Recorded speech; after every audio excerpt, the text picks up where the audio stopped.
Buenas tardes a todos.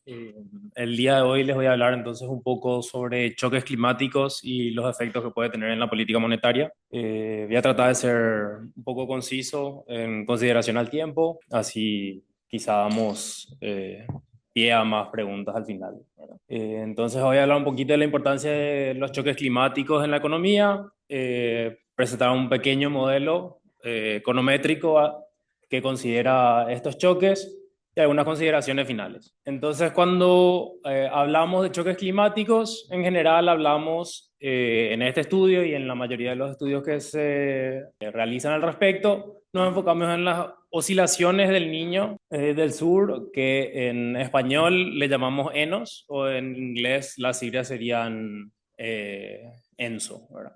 El niño oscilación del sur. Entonces, ¿qué son?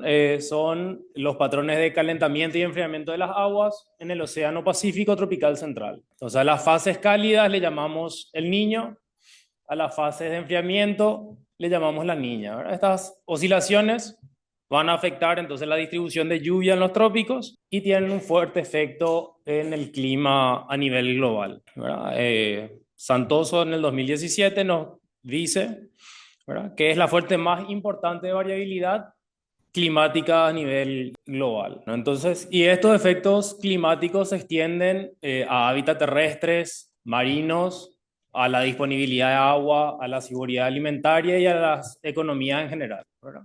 Entonces, algunos ejemplos de estos efectos, vemos que el niño costó decenas de miles de víctimas humanas en todo el mundo, pérdidas económicas en decenas de miles de millones de dólares, ¿verdad?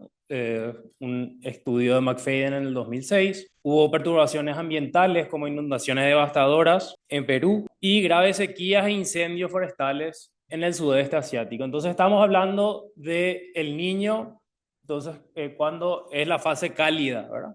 Y tiene efectos distintos en distintas partes del mundo. En algunas regiones afecta con inundaciones y en otras con sequías.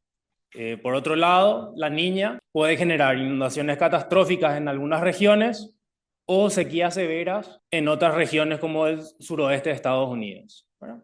Entonces, como decimos, los efectos varían de una región a otra. Para nuestro país, el fenómeno del niño suele generar una mayor cantidad de lluvias, principalmente en la primavera y el verano. Y por su parte, la niña es la que está asociada a las sequías en nuestro país. Entonces acá tenemos un gráfico de la oscilación desde 1994 y entonces a los choques climáticos lo vamos a definir como la diferencia entre el ciclo normal del ENOS y el valor observado en la superficie oceánica, ¿verdad?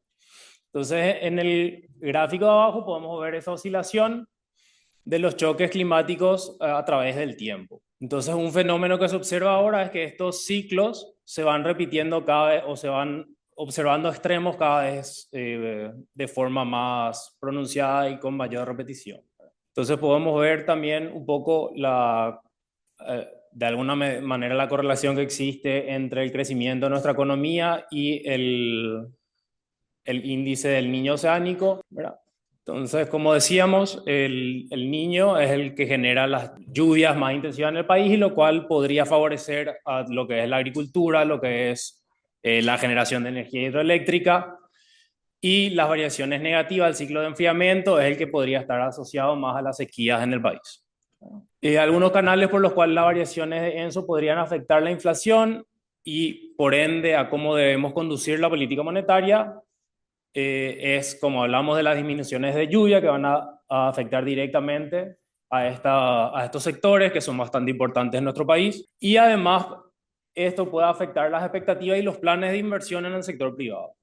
Entonces sí, en el sector privado ya prevén que los ríos van a estar más bajos o que va a haber sequías, quizá la inversión privada pueda verse ya reducida o generando así ciertos ciclos económicos. Bueno, entonces, un análisis base que realizamos en el departamento fue a través de un modelo de corrección de errores, ¿verdad? Como tenemos distintas series, la diferencia entre hacer un VAR y un VEC, por lo general vemos es que si hay cointegración entre las variables, ¿verdad?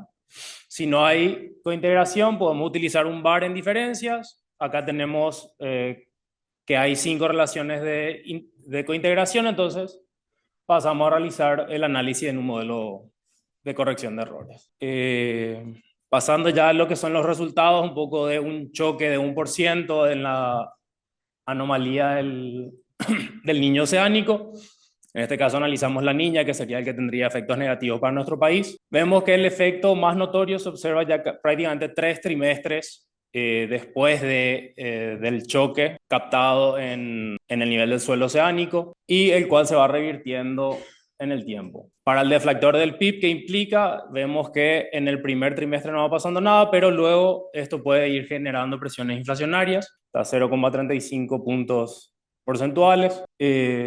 Para la política monetaria, bueno, aquí la pequeña consideración que esto toma datos desde el 94, que ya va una década antes de la implementación de la política monetaria. Entonces se ve como hay un ciclo en la política monetaria generado por este choque. Sin embargo, esto podría, como les comento, podría estar ensuciado en los datos porque desde el 2005 recién el Banco Central está implementando las metas de inflación, ¿verdad?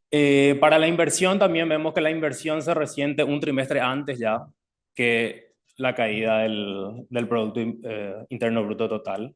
Y entonces vemos que los resultados del modelo BEC nos sugieren que el fenómeno ENSO genera un impacto directo en el ciclo de los negocios de Paraguay. Estos efectos pueden ser internalizados por los hacedores de política en el país a fin de atenuar un poco este impacto.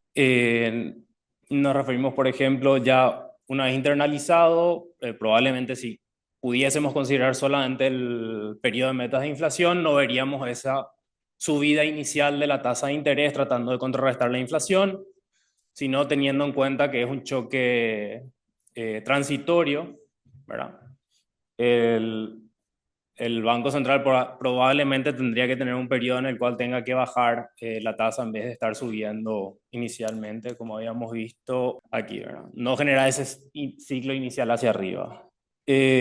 Una gestión adecuada entonces es esencial y bueno, en el departamento de modelos macro seguimos trabajando en lo que son los efectos climáticos, en modelos estructurales, tanto de proyección trimestral como de modelos de 10G, como para tener entonces un poco más presente todos estos efectos en la economía de nuestro país.